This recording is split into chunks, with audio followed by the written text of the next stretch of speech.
Seng Biram Gueye kew yaay Awa Ndiaye moom ngay am fii ñu ne lu xew événement bu incroyable dama ci xuus dama koy bàyyi mu nuyoo am chers internautes de My Sénégal TV restez scotché information yëpp da nga koy am fii Baye Demba nuyu naa la. waa dama ne maa ngi lay fay seexu yàlla yi kontaan ci yéen waa di nuyu Sénégal di nuyu askan wépp waaw di ko jiital suñu président Macky Serigne Madame Faye Sall maa leen di ziar.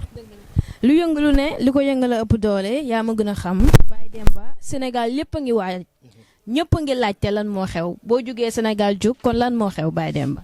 waa dama ne bu mu jógee Sénégal jug mooy doomu Sénégal kon dama ne le 28 septembre lu rëy baj géwél bi moo xewle doomu Ndakaaru bi fukki penc yeeg ñaar le 28 septembre muy amee fële ca Fass muy sama bésu anniversaire may invité ñëpp di invité fan si di wax naan daal percussion bu boobaa lay jooy waaw dooma laaj lu tax muy jooy. ah lan moo tax muy jooy. waaw surtout 5-5 bi moo woote kon percussion dafa war a jooy di riir loolu nag seen yëfa. suñu yëf la yëfu Sénégal la.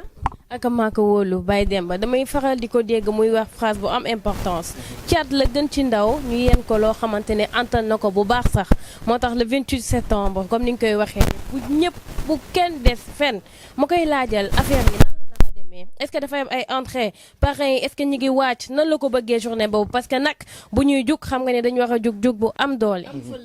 waaw xam nga jug boobu boo ko gisee mooy dama ko tuddee sama mag mais Youssou Madjiguène Ndour Mbaye Dieye Faye kon dama ne bés boobu entrée 2000 francs la VIP 5000 francs kon dama ne may woo Sénégal ñëpp loolu ko karate dootoo ko dolli de. ay kenn du ko sañ a rate kenn du ko sañ a rate raxas bi sax gëm naa ne dafa nar a metti kon gars yi ne ñëpp dajee fi nga xamante ne mooy Fass 28 septembre dëkk juddoo fenn nag muy Fass juddoo benn lieu muy Fass nga def fa sa anniversaire lépp loo xewle làng ka fa loolu fierté mënul weesu loolu kon na ñëpp ñëw ñu dooleel ki nga xamante ne mooy suñu xarit Baye Demba.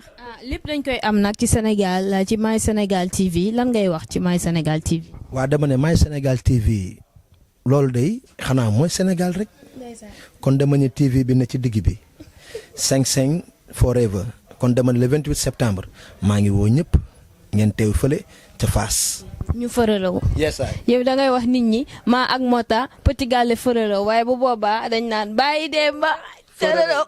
kon neex na.